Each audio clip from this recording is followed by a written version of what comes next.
Yes, you. Welcome to the You're Not Getting Any Younger podcast, a podcast for people who want to disrupt their lives for a good reason, to make it count. I'm your host, Jen Glantz, and every week I'll drop a new episode with stories from real people just like you, who woke up one morning and decided to make big changes, starting with small things. We'll cover topics like entrepreneurship, love, failure, and self-care. Hey, you're not getting any younger, so let's make this an adventure. Ready?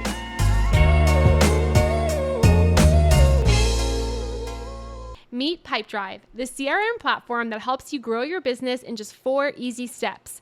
I gave it a try, and here's how it worked. First, I set up my pipeline, which is just a visual representation of my entire sales process and where I'm at with all of my potential clients. Then it let me mark my sales activities and actions to help me schedule what to do next. It helped me track my progress and my goals just like a coach would. And finally, the analytics help me figure out how to optimize and grow. It's simple to use because it lets you visualize and customize your sales pipeline, schedule reminders so you never miss a follow-up, and even helps you forecast revenue so you can stay on track of your goals. There is no CRM tool like Pipedrive. It's recognized as a top-rated CRM tool and has earned over 6 industry-leading awards this year alone. Try it out today and get a 30-day free trial plus 20% off the first year. Click the link in the show notes and go ahead and give it a try. The truth is, no one becomes an entrepreneur because they're dying to do paperwork. No one's dream is to just send and track invoices all day. All of that paperwork adds up and keeps you from the stuff that you really want to do. And that's where I think Found could change the game for you. Found is an all-in-one business banking that makes your finances so easy. All that stuff you put off doing, it does it for you. Here's how it works. With Found, you have a business checking account. With Found, all of your business expenses are automatically tracked and categorized. When it's time to bill your client, you can create, customize, and send an invoice right from the app in seconds. When you get paid, the money goes directly to your Found business checking. The best part? Found automatically sets aside the right amount for taxes so that you're not empty-handed at tax time. With Found, your books are in order. Everything's in one place, and you don't have to think about all the little details. Even sign up is easy. It's free and just takes minutes. Plus, if you spend $100 with your Found card within the first 30 days, you'll get a $25 bonus in your account. There's no commitment. Try Found today and see what a difference it could make. Head to found.com/younger or use promo code younger to try Found today. Terms and conditions apply. Found is a financial technology company, not a bank. Found's banking services are provided by Piermont Bank, member FDIC. Remember, head to found.com/younger or use promo code younger to try Found today. Hey, any youngers. It's me, your host, Jen Glantz, back with another episode of the You're Not Getting Any Younger podcast. I always like to share what the background noise is that you might hear. I'm recording this episode in my living room. I live in a 550 square foot apartment, so pretty much the whole apartment is the living room and one small bedroom.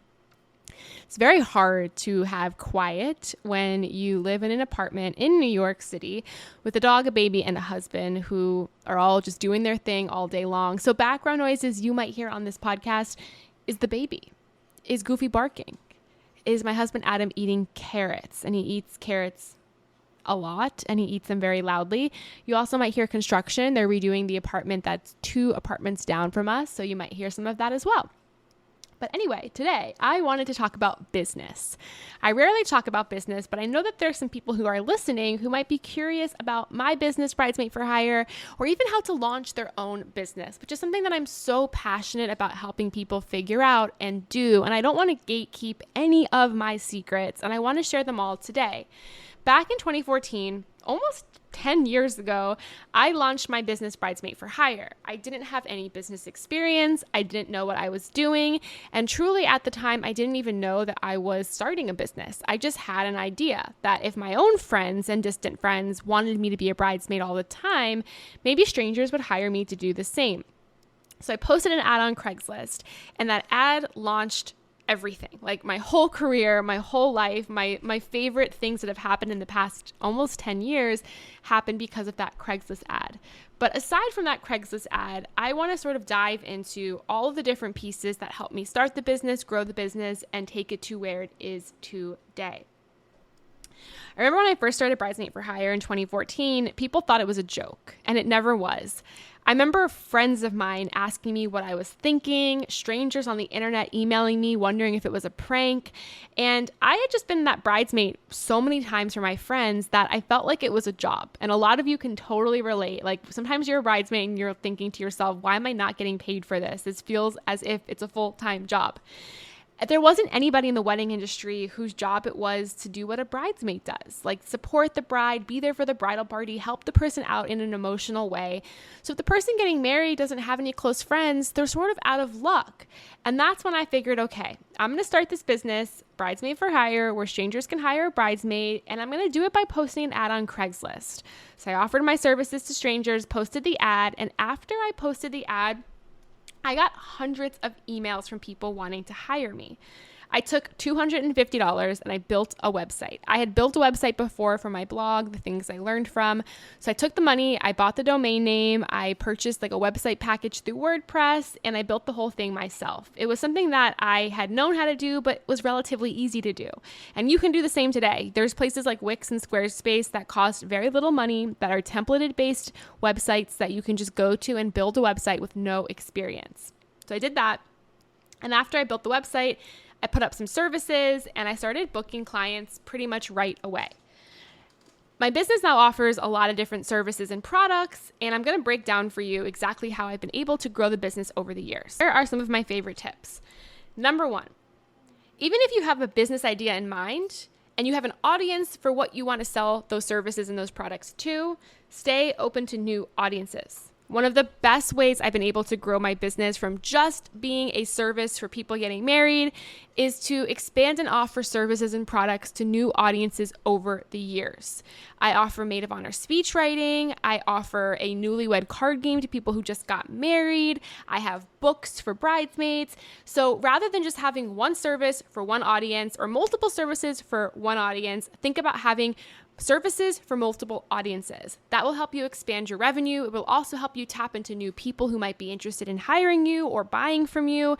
And if one audience gets shut down, let's say because of a pandemic, there's other audiences that you can build products for and market to.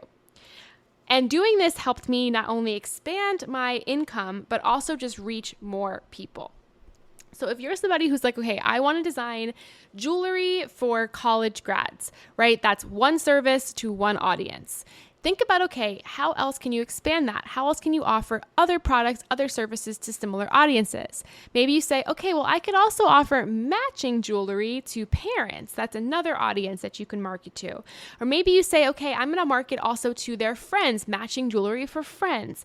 Think about always how to scale and expand, because that is how you can double or triple your income, scale your business from a side hustle to a full-time business by just thinking about additional products for audiences or products for additional audiences. Number two, regularly audit your assets. Early on, I was on autopilot. I was building my business, Bridesmaid for Hire. I was working full-time at a tech startup. I was also doing some freelance writing. And I was just trying to keep everything afloat. Because of that, I wasn't innovating. I wasn't catching errors. I wasn't finding ways to optimize my business. And 2 years in, I decided at the end of the month that I was going to do an internal audit and take inventory on my business, everything from my finances to the back end of my website. Because if you don't spend time doing that, even though that's busy work, it's not fun work, it's a lot of just like focused work, you miss a lot of errors. And you also lose control of everything that's going on because you're just in the clouds. So spending time looking over my finances, checking the back end of my website, it's helped me save money, it's helped me be efficient, and it's also helped me figure out who I need to hire because I can start to see what problems I have going on. For example, last month I noticed there was a major error on my website, and I did a couple of quick fixes and was able to solve this in just 2 hours. If I didn't do those fixes, my email sign-up form would not have been working, and I would have lost out on getting thousands of new followers every month. Years ago, because I wasn't looking so closely, I would have missed that. And that would have really cost me a lot because I market a lot to my audience through email. And the more email subscribers I have, the more brand deals I could have and things like that. So that was really important to find out. Number 3, always carve out time to learn new skills. When I was running Bridesmaid for Hire, I was working full time and it was really tough, but I really wanted to become my own boss. But once I did, I realized that as your own boss, as an entrepreneur, you're responsible not only for the growth and success of your company, but you're also responsible for you growing and being successful as an entrepreneur. And you can't do that solo. You have to do that by always up-leveling your skills. So one of the things that I try to do every single year is take a course. I've taken Intro to Coding, I've taken a digital marketing course, I've taken a Facebook ad course, I've even taken writing courses just to help me learn new skills and level up so that I'm always growing. And attending these courses might even have you think about other business ideas that you never thought of, you never could dream of because you didn't know a different aspect or a different skill set that you don't already have. Number 4, never be afraid to ask for help. When I first started in my business, I was doing everything myself and I was working insane number of hours. Things weren't going well. And I was realizing that the goals I had for the business would be impossible to actually complete if I was a solo show. So I started to think, okay, who can I ask for help in 2 different ways, mentorship and also paid services. So I started to find some mentors. I joined some Facebook groups. I reached out to people on LinkedIn. I went to some free mentorship opportunity things in New York City to find mentors, which was really helpful. And then I figured out, okay, who can I hire to help me with the things that I couldn't do very well for my business anymore? So I had done my own website for years and I realized I could keep this like a patchwork job, but I wanted to make it look really good. So I hired someone to do the website. I've hired people to help with social media over the years. I've hired people to help with content creation and graphics and landing pages and things like that. And that has been super helpful because even if you start off as a solo show, tapping into resources, again, helps you innovate, create, run your business a lot more smooth. Next, pay attention to analytics. I am not a data person at all. I am a creative person, but using free things like Google Analytics and also just in-app analytics on your website or social media platforms can help you not only figure out what your audience cares about, what catches their attention, and what they might want more of. Oftentimes when we think about creating, we don't think about our audience, and that's a huge mistake. So sorting through a lot of these metrics and analytics has not only helped me figure out what kind of products to create, but also what kind of content my audience cares about. Next, update your pricing annually. The value of $1 changes every year, and so should how you price your services and products. Even if you raise your prices by $1, it's still something that you want to get in the habit of doing because you're undercharging if you don't. Be ready to pivot. When you owned a business during the pandemic, especially one in the wedding space, you quickly learned that you're always going to have to be on your toes and pivot and innovate. Always try to think about what the upcoming trends are, do some trend research and forecasting, talk to some people in the industry who might know about changes that are happening before you do and jump on them. Right now, I think no matter what your business is, it's really hard to ignore the changes that could be happening with AI.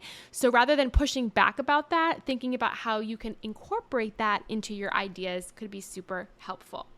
Okay, I hope this podcast was helpful for anybody out there who has a business, is thinking of starting a business, or is just curious about how businesses operate and grow and scale. If you have any questions, you can find me on social media at Jen Glantz or hop in my inbox, jenglantz@gmail.com.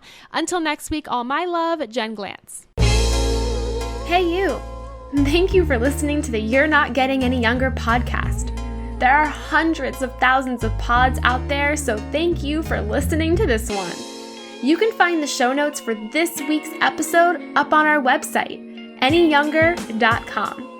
Subscribe, rate, and review the You're Not Getting Any Younger podcast on iTunes so that other ears around the world can listen too. Oh, and join our secret You're Not Getting Any Younger Facebook group, where over 1,000 people are talking about how to disrupt their lives, for a good reason, to make it count. Until next week, all my love, Jen Glantz.